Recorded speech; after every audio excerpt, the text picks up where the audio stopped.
E aí, galera, tudo bem? Aqui é o professor Maxwell. Me perdoe, ontem não pude estar presente com vocês. Essa semana foi muito conturbada para mim, que eu precisei sair vários dias.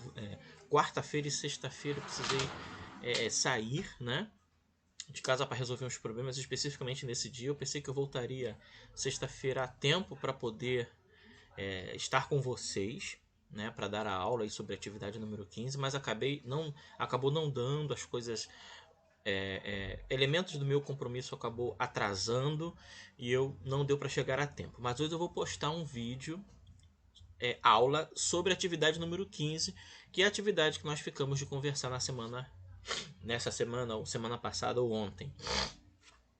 Tá? Beleza, então, gente. Na semana anterior, nós conversamos sobre o tema, o Holocausto. Falamos muito sobre antissemitismo, certo? E verificamos as origens do semitismo, né? Nós verificamos de onde veio, como foi construído, qual foi a origem desse preconceito contra os judeus, que vai ter uma das suas grandes tragédias, né? Esse povo judeu,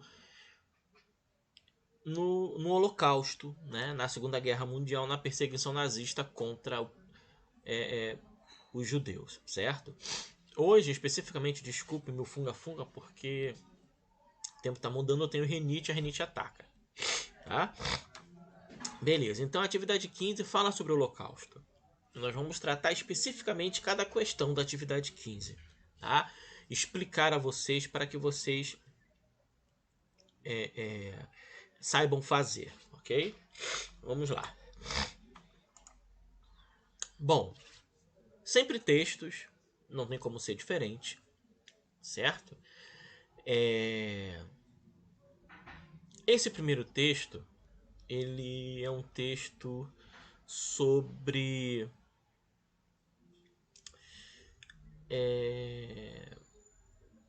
essa questão, né? Sobre o preconceito aos judeus, sobre a origem, né?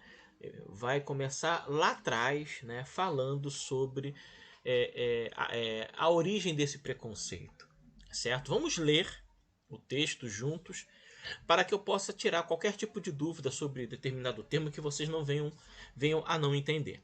Vamos lá. Após a expulsão dos judeus de seu território, que na antiguidade era controlado pelo Império Romano, no caso a Judéia, né? Se dispersaram pela Europa. Não viveram da agricultura como era comum entre os povos medievais.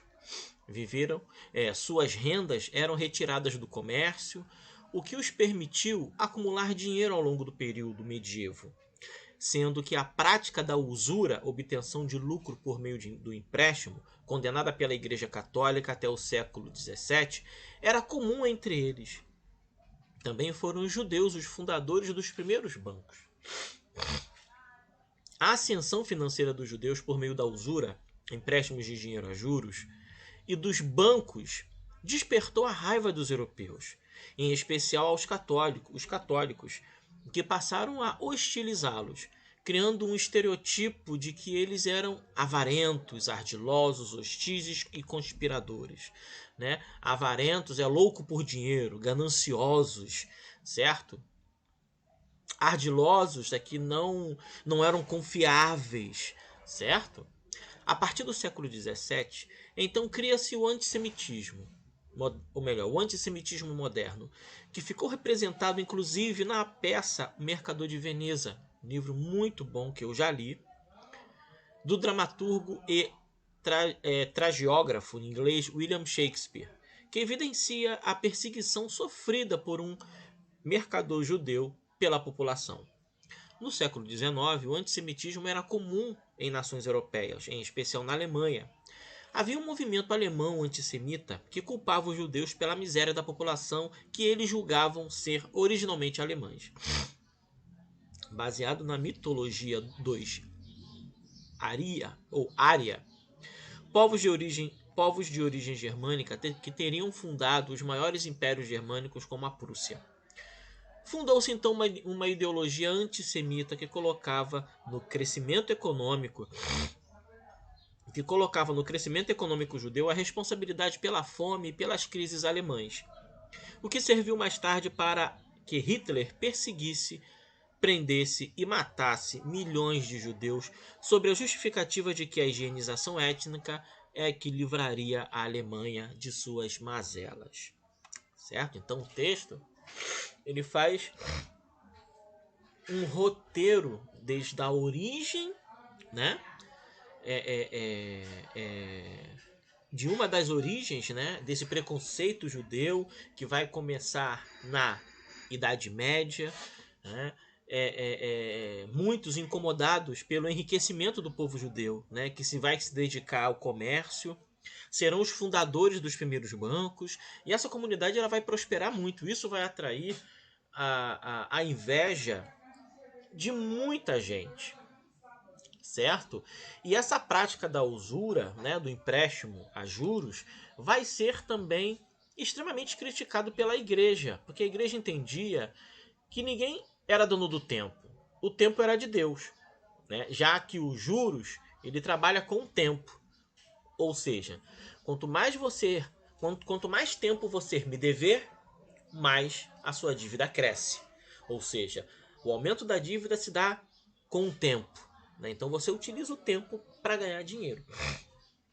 A igreja ela vai perseguir essa prática, que era uma das principais práticas dos judeus, já que eles eram banqueiros, né? Foram os primeiros banqueiros.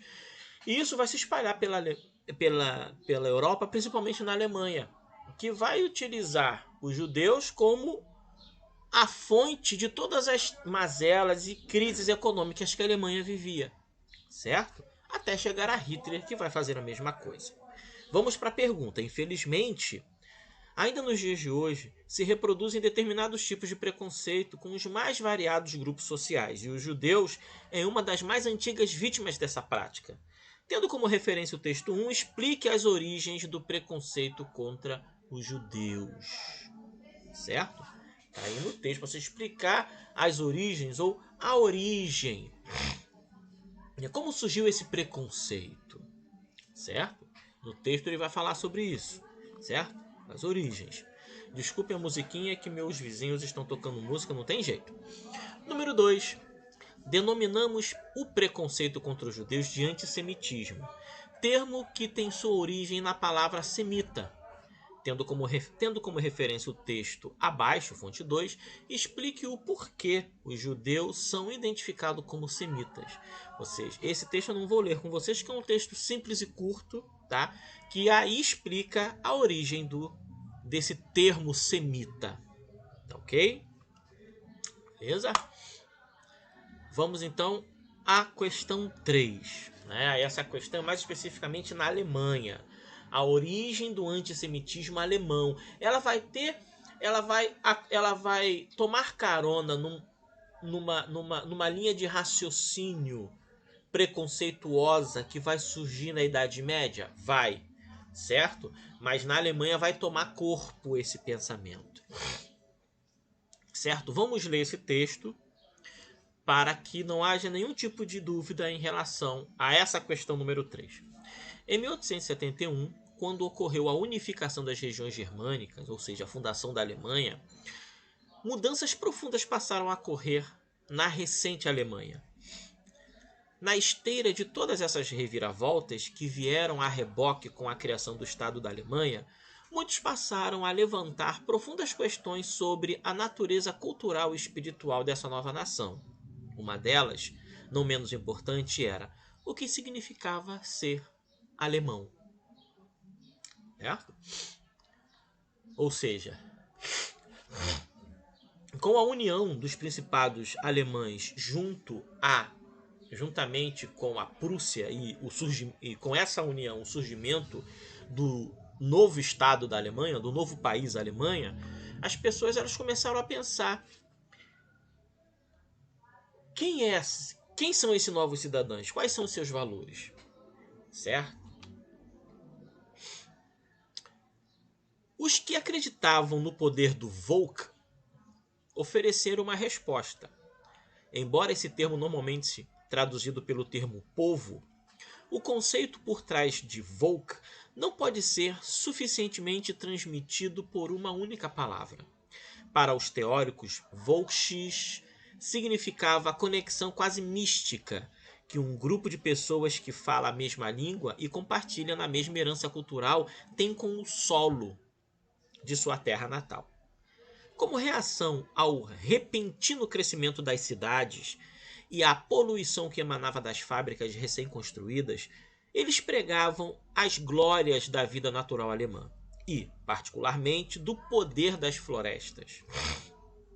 Em Land und Leut, Terra e Povo, um dos mais famosos textos de exaltação do Volk, o professor William Heinrich Riel escreveu: um povo deve desaparecer se não é mais capaz de compreender o legado das florestas que o fortalecem e rejuvenescem. Devemos preservar a floresta, não apenas manter a lareira acesa no inverno, mas também manter a pulsação do povo aquecida e feliz, de modo que os alemães possam continuar alemães. Ou seja, nesse processo de formação do Estado alemão, muitos grupos eles estavam insatisfeitos com os novos rumos que essa Alemanha tomou, que foi o processo de industrialização. Assim que a Alemanha foi formada, ela vai sair daquela sua fase campestre, agrícola, quase medieval, e vai se inserir na Revolução Industrial. Ora bolas, ela queria se tornar grande, certo? Se inserir na Revolução Industrial. E nesse processo, as cidades elas vão tomar uma importância enorme, e trazendo a reboque o surgimento de indústrias, que vai enfraquecer o campo e, consequentemente, enfraquecer esse valor que vem lá dos primórdios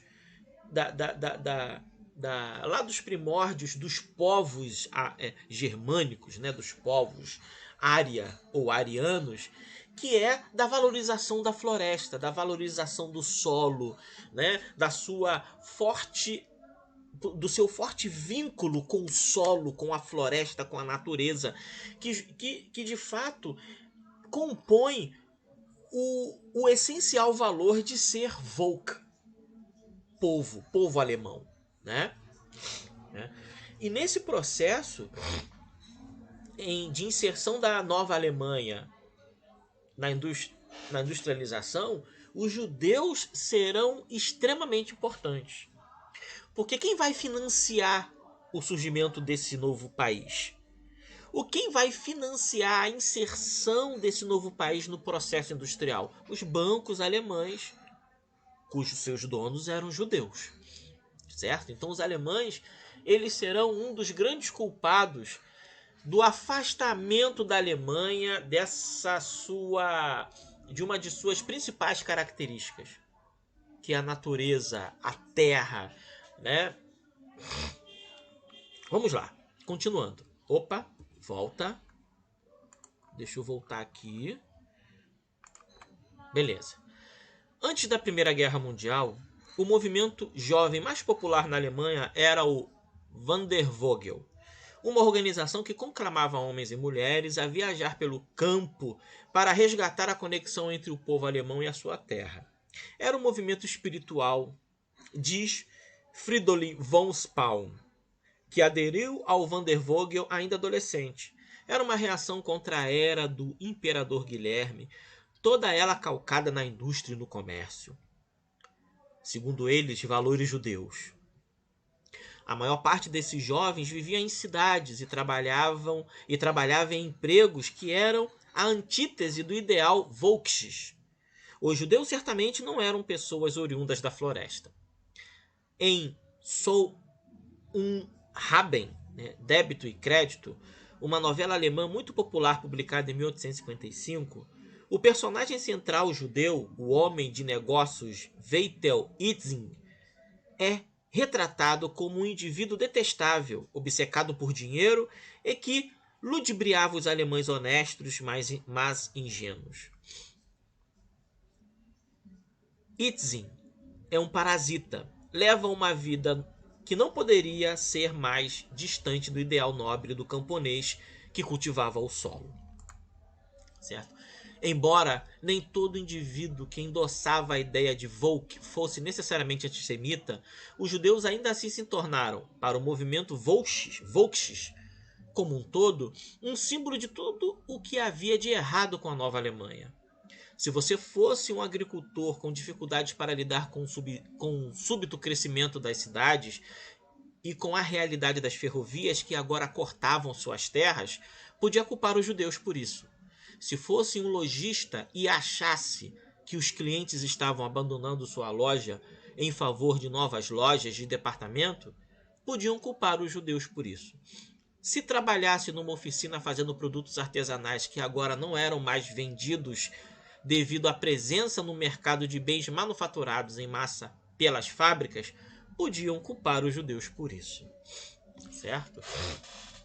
A gente percebe aí que esse preconceito que vai se originar na Idade Média, na Alemanha, ele vai tomar corpo, né? Justamente pelo fato político e econômico, né, dos judeus financiarem o crescimento econômico da Alemanha. Só que esse crescimento econômico da Alemanha, ele valorizava, né, algo novo e não mais aquele ideal que era a alma do povo alemão até então, que era a sua proximidade ao solo, à terra, às florestas, né, a valorização do campo, né? A Alemanha se tornava ali industrial, certo? E quem vai financiar isso? Os judeus, certo? Isso quer dizer que os judeus eram o culpado por esse afastamento? É óbvio que não, certo? Mas nós temos que escolher um inimigo. Temos que escolher um culpado, certo? Vamos lá. O texto acima teoriza uma possível origem do antissemitismo na Alemanha, que culminou com a tentativa de genocídio contra os judeus durante a Segunda Guerra Mundial. De acordo com o texto, fonte 3, como você explicaria o surgimento do preconceito dos judeus na Alemanha? Beleza? Tranquilo, né? Só se basear no texto, tem alguns elementos aí interessantes. Agora,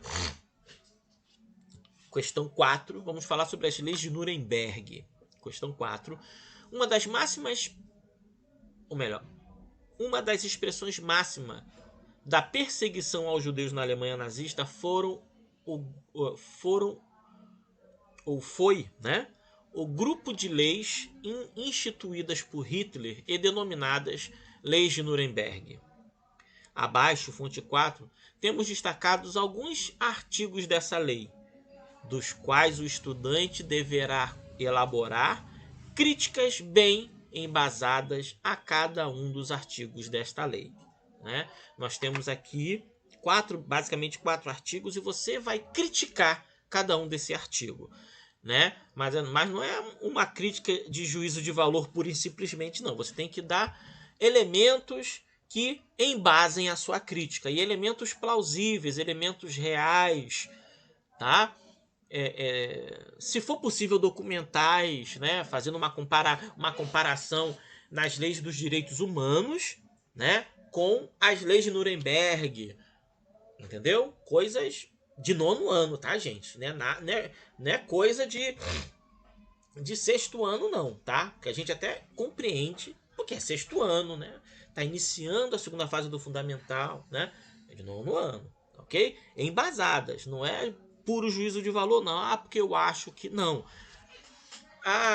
Isso aqui eu não concordo porque fere a dignidade humana. Lá na Lei de Direitos Humanos, né, da ONU, diz isso. É por aí, ok? Vamos então para a última questão, que é a questão do livro, né? Tá lá na página 108 do livro, né? O levante do gueto de Varsóvia.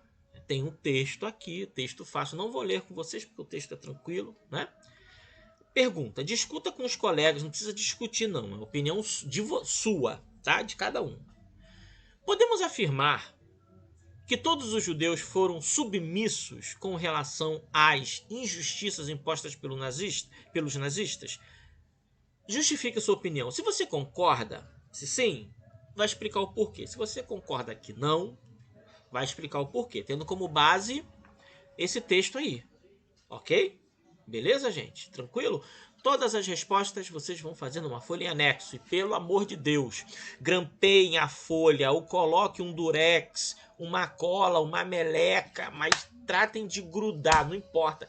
Tratem de grudar essa folha na atividade para que a folha não se perca. Eu estou recebendo muitas folhas soltas que não têm respostas. Por favor, coloquem o nome, grampeiem, colhem a folha, tá bom? Nessa folha em anexo, ok, meus amores? Ó. E a gente termina por aqui. Um beijo no coração de vocês e até semana que vem. Semana que vem vamos ter? Não, semana que vem ainda vamos ter, né? A presencial é a outra, tá bom? Um beijão.